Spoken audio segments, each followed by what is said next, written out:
Welcome to a MPRO tutorial. This is the first in many, and we're going to start with something very basic, and that's entering information, contact and profile information for mentees and for mentors who are volunteers.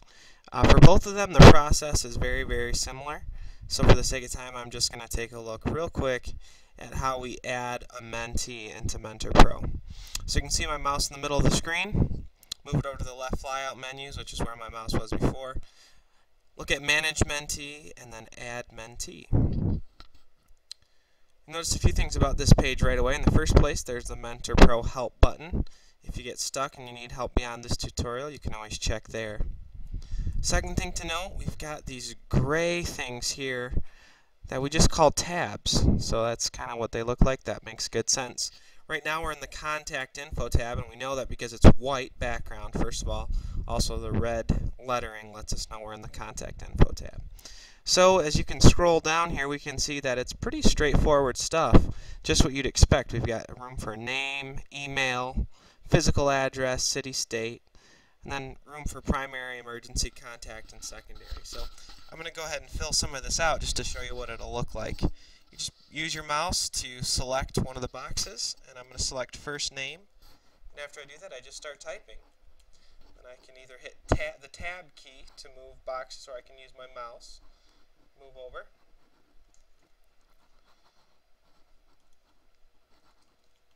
And I'm going to enter a last name.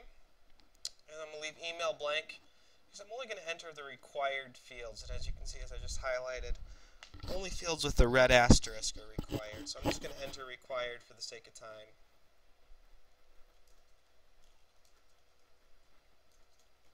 And as I should have mentioned before, when we scroll up to the top here, this is the name of your organization, Alexandria Community Mentoring Center. And you might run a variety of mentoring programs out of that one organization. I selected Alexandria Cool Tweens. You just want to make sure that you select the appropriate program.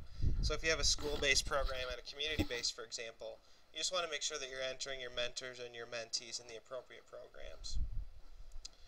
So I've selected Alexandria, Virginia as my city and state, and the zip code actually is 22301 there.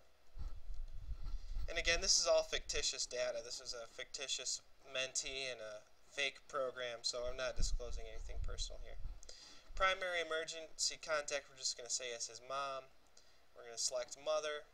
And then I would normally enter a phone number here if I had one to work with, but I'm just going to skip that for now. After I've done that, I'm going to click Save and Continue. And I'm going to be prompted that, hey, I forgot something. So something that's marked with the asterisk required and I missed it, it's going to tell me exactly what it is. And when I see that, application start date. That's up here in the top left of the screen. One thing to note, the application start date is a really, really important field.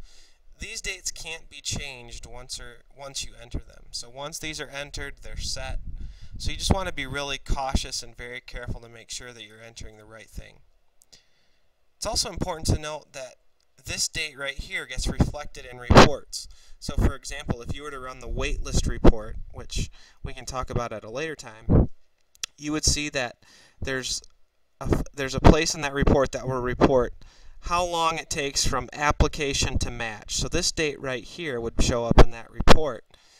And your program is free to choose exactly which date you want to use. Some programs will enter the date where they initially received the referral or the application.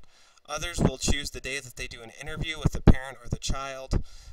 In either case, it's really up to you. You just want to be consistent across your program for the sake of accurate reports. So now that I've entered this date, I'm going to go back down to Save and Continue. And as it takes just a second to load, you'll notice up here in the tab section we've moved over from Contact Info to Profile.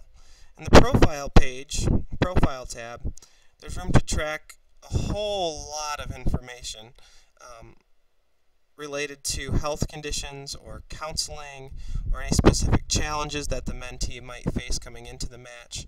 There's room for you to do some additional case notes work if you want to enter some additional things that don't appear in the checkboxes. But most of this stuff is optional. As you'll see, there are only 3 or 4 different places that we're really required to enter any data. So we'll go ahead and do that birth date. Let's just make one up here. 1999, and we know that we're working with a male mentee. And I'm just going to select the Asian Pacific Islander race. I'm also going to say that he's available for multiple matches, and what this means is this mentee can appear in a variety of our different mentoring programs that we saw up in this drop-down box up here. For some of you, you may have mentors and mentees who are available across your programs. If you don't, you can ignore this checkbox altogether. If you do, you'll want to know that's where it's at. It's in the Profile tab in the Mentee or Mentor record. So I've entered the required data. I'm going to skip the rest of it and let you look at that stuff kind of at your own leisure there, and you can decide how much of that you want to use in your program. Then I'm going to click Save and Continue. As you can see, there are a variety of different tabs that we can make use of if we want to. We can track where this mentee was referred from. We can track whether or not this mentee has a job. We can take a look at the Goals tab. We can track what goals the mentee might have, or any goals that don't appear we could enter in the comments box down here. We can also track interests, and these would be hobbies and things that the mentee enjoys. And one of the neat features about MentorPro is you can track this for mentors and mentees, and then you can match according to interests. So if your program requires that they have at least one or two interests in common, a really easy way to do that, built right into MentorPro. There's a variety of different tabs. As I said, I won't run through them all. The only two that are required are the contact info and the profile, at least for mentees. With mentors, we would have to take a look at the screening tab.